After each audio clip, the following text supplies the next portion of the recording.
Welcome to another episode of Meta Breakers. Every Sunday, I like to go through the top decks that caught my attention that are kind of off meta picks. So things that could potentially shake things up, or at least that I thought was interesting and would like to explore further for my 50 match summary that I run every Saturday. So first up on the list here is Naya Legends by Patapon. And notably, Patapon was the one who piloted this. If they took this list from somewhere else, sorry about. I don't know. That's who I got it from, so that's who I'm gonna credit. But yeah, so we got Naya Legends here, and really we got a new legend, Bristly Bill, Spinesower from Outlaws at Thunder Junction, which gives me a lot of that like Luminar aspirant kind of vibes, right? Whenever a land enters the battlefield under your control, put a +1/+1 counter on target creature. But then it also has the ability as a late mana sink 3 double pip green to double the number of +1/+1 counters on each creature that you control. And then we also got Annie Joins Up. And this, I think, is really what renews the interest in the legendaries, at least in the Naya space. So when Annie Joins Up enters the battlefield, it deals 5 damage to target creature or planeswalker that an opponent controls. If a triggered ability of a legendary creature you control triggers, that ability triggers an additional time. So similar to like the Roaming Throne, right? We just get all of these additional triggers off of our busted legendaries.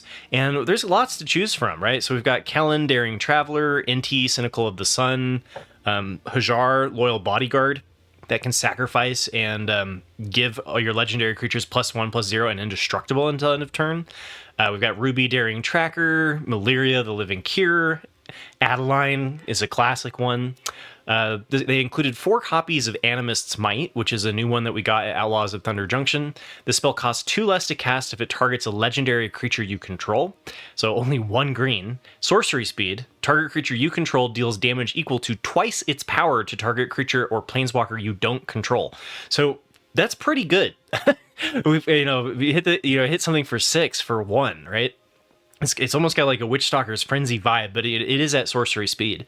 Then we've also got the Samut Visivir of Naktamun, probably massacring that name. I think this one's a revisiting one, a reprint from Outlaws of Thunder Junction. But whenever a creature you control deals combat damage to a player, if that creature enters the battlefield this turn, draw a card. And it's got the same symbol, so I do think that this one is a reprint. Animpakal, Thousandth Moon, is a classic. We've got Halan and Elena, which has been basically in the Naya Legends archetype for quite some time. Argus Kos, Spirit of Justice, Roaming Throne, and then Jeru and Hazaret. So this is obviously not a very budget list. It's got a lot of rares, and then it's got a lot of fixing. And then because everything is legendary, we can run the Plaza of Heroes. There's a fair number of humans in the deck, so we can run the Cavern of Souls. And then, just a whole bunch of fixing for the Naya space. So really interested in checking this one out.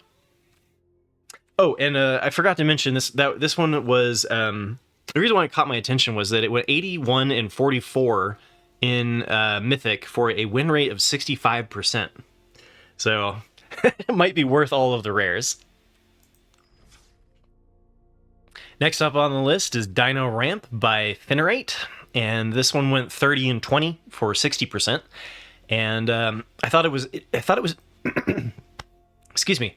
I thought it was doing an interesting thing. So we've got Smuggler's Surprise, which allows you to play 2 creatures from your hand onto the battlefield, and then creatures you control power 4 or greater gain hexproof and indestructible until end of turn. And then you can also use it to mill and find things and put them into your hand. So, but we've got some really big payoffs that we're just gonna like cheese onto the field with this. Glimpse the Core to ramp into additional lands. Temporary Lockdown to stall against Boros Convoke and the board flood strategies mono white. Outcaster Trailblazer, which helps us whenever a creature with power 4 or greater enters the battlefield under your control, you draw a card. So this works with our top end. Topiary Stomper for kind of the borrowing the Invasion of Zendikar and the Topiary Stomper idea from Domain Ramp. Same with the Sweeper Depopulate. Buried in the Garden for some spot removal that also helps ramp us. Elish Norn, Mother of Machines, so that we get double ETB effects and our opponents stop happening. So this is a pretty good card against Boros Convoke. And then our big payoffs are Spinewood's Armadillo, which is a 7/7 reach ward 3 that you can also use to find your lands if you're stumbling. And then we've got the Vaultborn Tyrant, which was one of the crazy busted mythics that we got in Outlaws, and this one is a 6/6. Whenever it or another creature with power 4 or great enters the battlefield under your control, you gain 3 life and draw a card. So this triggers triggers gaining 3 life and drawing a card when it comes into the battlefield. But then when it dies, if it's not a token, create a token that's a copy of it, except it's an artifact in addition to its other types. And then it triggers it again. So not only are you drawing off of this card when you play it, but when it dies, it also draws you a card and gains you 3 life. It's just absolutely crazy. And then we get double triggers off of Elish Norn, right? So I love what this deck is doing, and definitely thought it was worth checking out. And then as far as the lands go, it's just kind of your classic Celestia fixing, nothing special. Blast Zone, which I thought was kind of a weird inclusion, and then 1 copy of Cavern of Souls.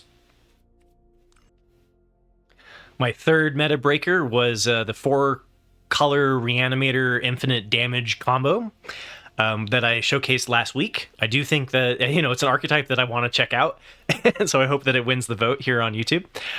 But the other thing too is that they tweaked this a little bit to make it better against mono red. And mono red, I think, has been a problem for this matchup, because unless you hit the turn 4 combo, then you have a hard time against mono red.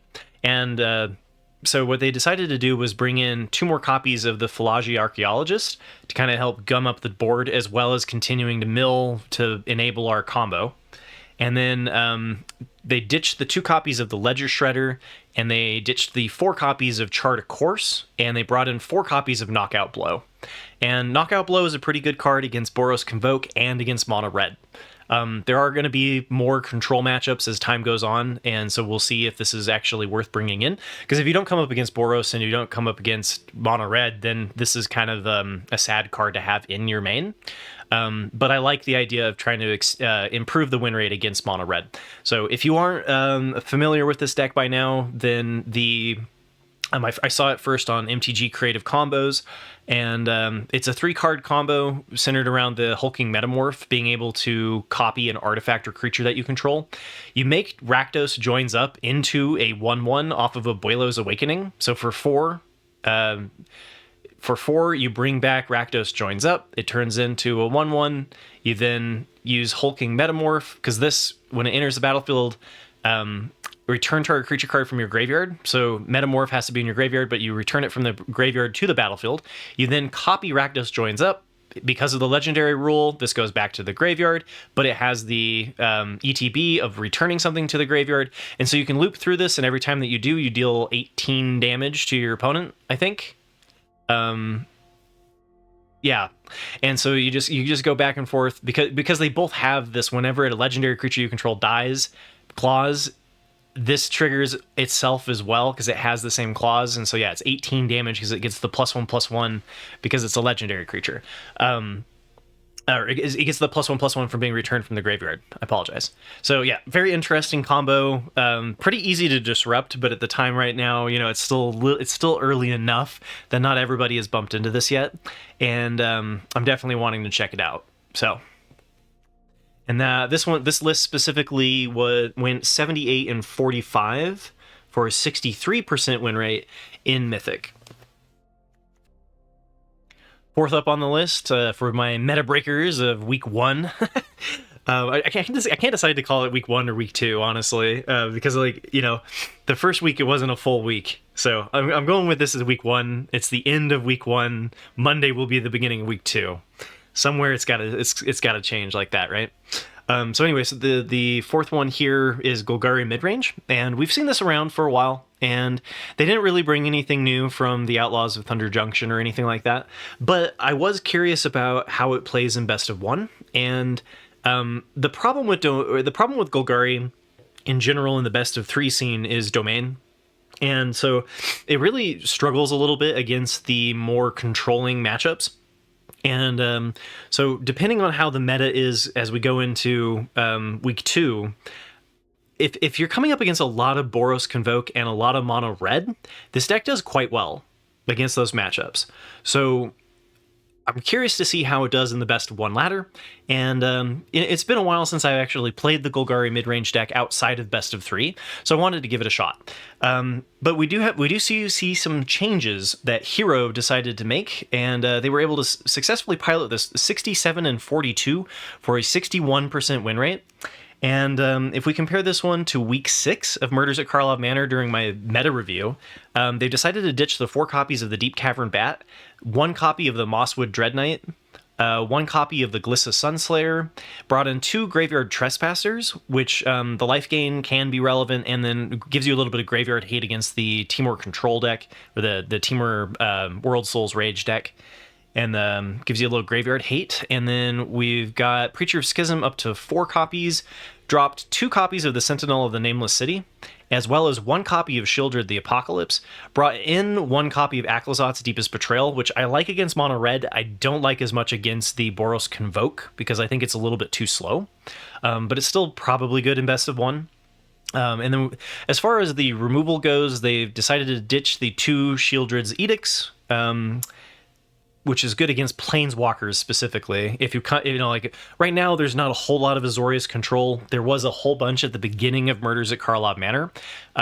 So I think that's why the Shieldred's Edicts were in. It kind of makes the sense to cut them out now.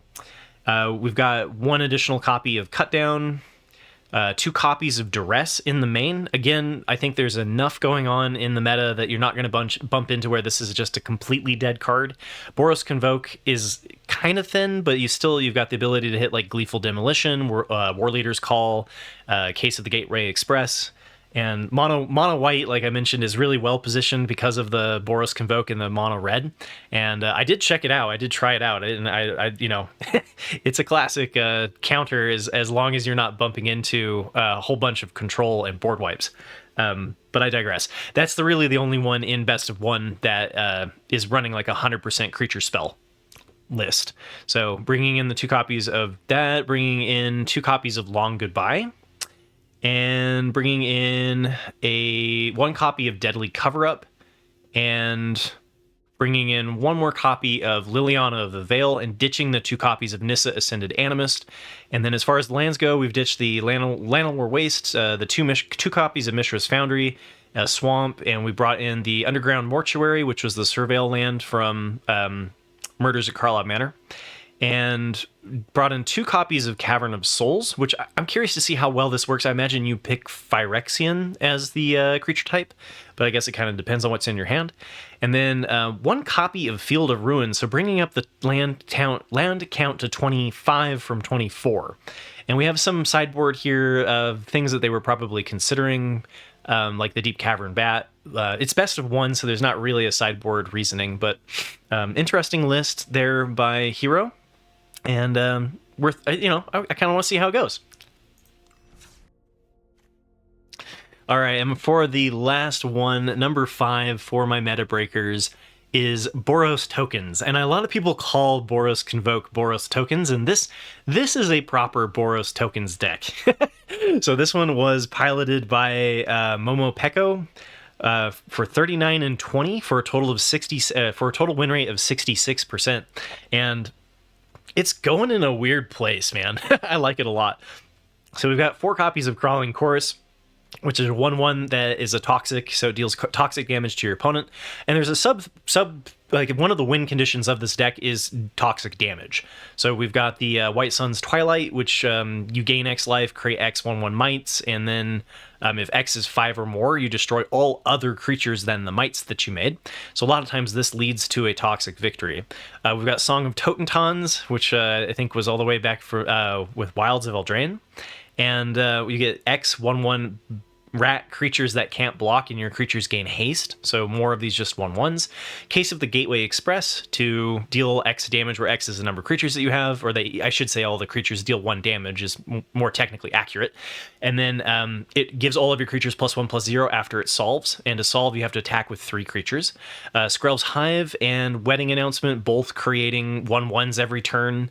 Skrell's Hive, if you have Corrupted, it does give all of your toxic creatures lifelink, so it's kind of an interesting approach.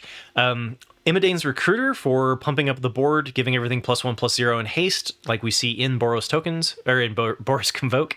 and an Impa Call, which creates the gnomes, and then X is the number of +1/+1 counters on an Imp Call. It just continues to grow. War Leader's Call gives us some level of hope if we do end up against temporary lockdown and board wipes, because every time one of these tokens enters the battlefield, it will ping our opponent for 1, and then it also makes all of the tokens into 2/2s. And then we've got Mondrak, Glory Dominus. If one or more tokens would be created under your control, twice of that many tokens are created instead. And then you can sacrifice 2 other artifacts and or creatures to put an indestructible counter on Mondrak, Glory Dominus.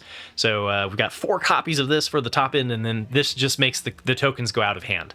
So I'm really curious to see how this one runs. I have to say that looking at their win record, they might have been cheesing it.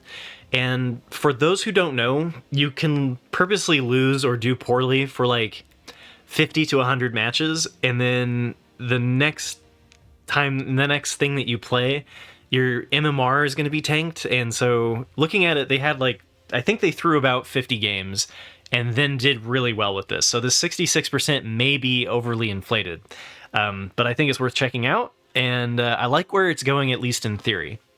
So thanks for listening to my Meta Breakers for week 1 of Outlaws of Thunder Junction.